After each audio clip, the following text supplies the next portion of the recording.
Il y a bientôt un an, je vous avais sorti le premier épisode des combats les plus fous de la Japanimation. Et honnêtement, j'en ai encore en réserve. Dieu le Seigneur, c'est Iso, et aujourd'hui on est parti pour l'épisode 2 des combats les plus fous de la Japanimation.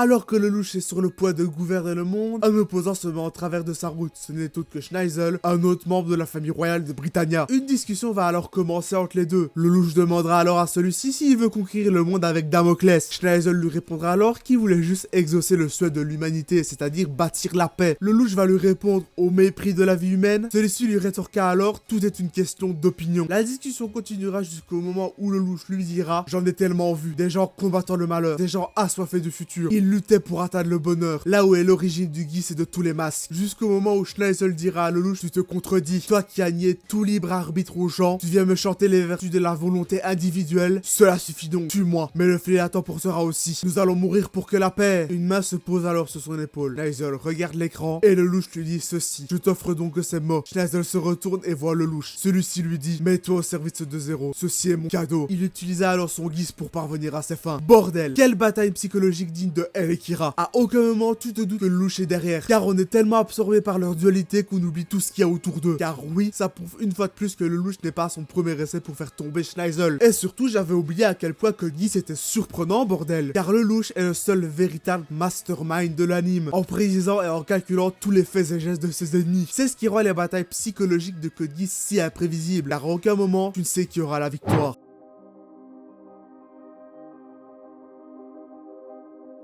La confrontation fait rage dans l'enceinte de l'école d'exorcisme de Tokyo. Alors que Maki, Panda et Toge protègent l'école de l'envahisseur qui n'est autre que Suguru Geto, celui-ci étant venu dans l'unique but de pouvoir contrôler Rika. Geto a l'avantage sur les trois jeunes exorcistes à ce moment-là. Yuta arrive et remarque que ses amis sont au bord de la mort. C'en est trop pour lui, il décide alors d'engager le combat contre Geto. Yuta arrive tant bien que mal à surpasser les fléaux minimes de Suguru Geto. Il en profite alors pour soigner ses camarades avec un sort d'aversion. Mais le combat n'est pas fini. Geto et celui-ci vont encore croiser le fer, mais Geto a toujours un avantage certain, jusqu'au moment où Yuta reviendra à la charge avec un rayon noir pour l'envoyer valser. Mais Geto a toujours une contre-attaque dans sa manche. Il décide alors d'utiliser Uzumaki, sa technique la plus puissante. Yuta décidera de se donner à fond lui aussi en... Bon c'est bon, en embrassant Rika, on sait que c'est dégueulasse. En laissant déferler toute son énergie occulte sur Geto. Mais celui-ci fera de même, ce qui causera la destruction de la moitié de l'école, mais surtout blessera grièvement Suguru Geto, jusqu'au point où il succombera à cause de ses blessures. C'est ainsi que Yuta remporta son combat contre celui qu'on appelait autrefois l'un des plus forts au monde. Franchement, ça prouve juste une seule chose, c'est que Giga Kutami, bah c'est le GOAT, bordel, je suis désolé. Tu peux pas dire qu'en voyant ce combat, il avait rien prévu, bordel. Et c'est encore plus flagrant dans Jujutsu Kaisen, mais aussi dans les derniers chapitres. Bon, on va peut-être éviter de spoiler, hein. Quoi qu'on en dise, ce film nous prouve les prouesses que Mappa peut faire sur un film ou une série d'animation. Bon, après, quand t'as des sources qui disent que le film a été fait en 4 mois, les droits humains ils paniquent un peu, hein. Mais le combat raconte surtout deux visions du monde différents. Yuta qui réapprend à chérir la vie à chaque instant, et celle de Geto qui voit la partie non exorciste comme des singes et qui n'hésiterait pas à l'exterminer. Ce combat, c'est la preuve que Gege Akutami ne laisse pas l'écriture de ses combats au hasard. Il y réfléchit et donne un sens à ceux-ci. Car oui, ce combat est une infime partie de ce qu'on peut voir dans Jujutsu Kaisen.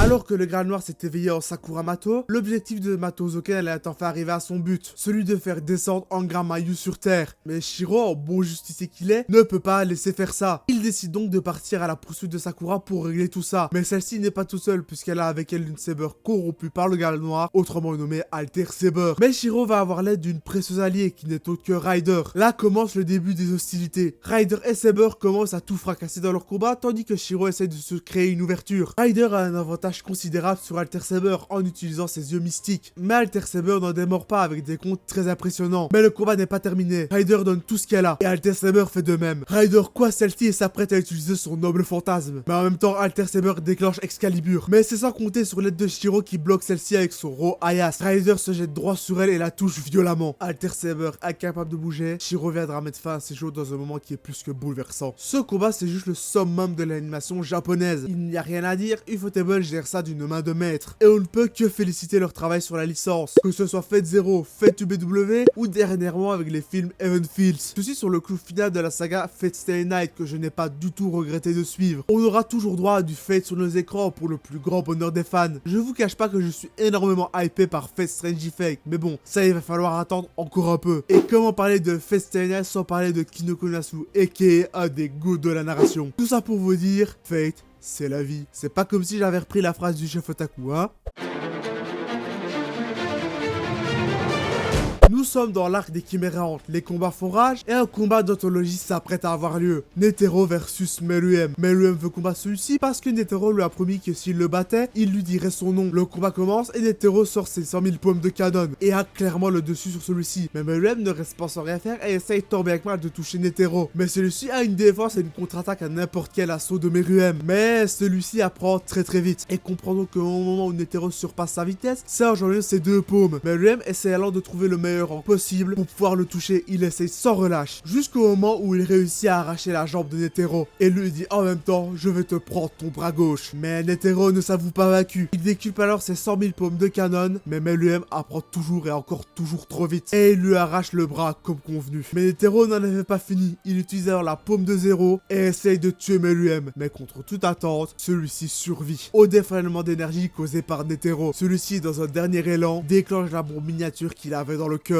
Il empoisonne alors Meruem où celui-ci finira par mourir dans les bras de sa bien-aimée Komugi. Netero qui est censé jouer l'humain joue le prédateur et Meruem qui est censé jouer le prédateur joue la proie. Il y a rien qui va et bordel, qu'est-ce que c'est hyper stimulant. Togashi dans ce combat veut mettre en évidence que le premier prédateur, ben c'est l'humain. Et Togashi nous le montre très bien avec le président des Hunters, Netero. Et l'humain il a peur de ce qu'il ne connaît pas. Voilà pourquoi Netero n'a pas hésité une seule seconde à se faire exploser. Car comme nous le rappelle Netero, on ne sait rien de la malveillance infinie des humains.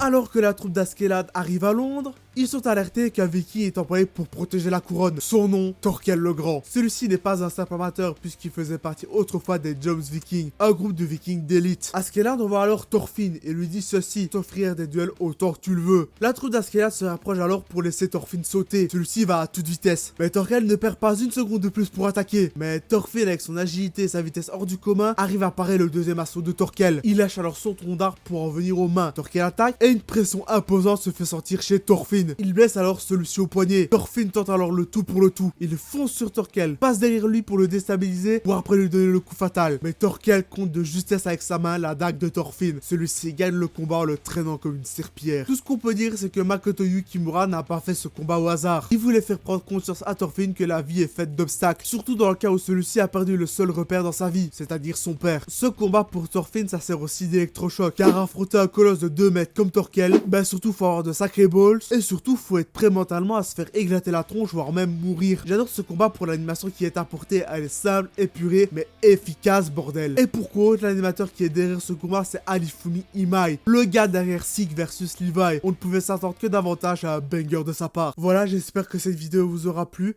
N'hésitez pas à me dire si vous voulez un épisode 3 en commentaire. C'était Iso, ciao les Slayers.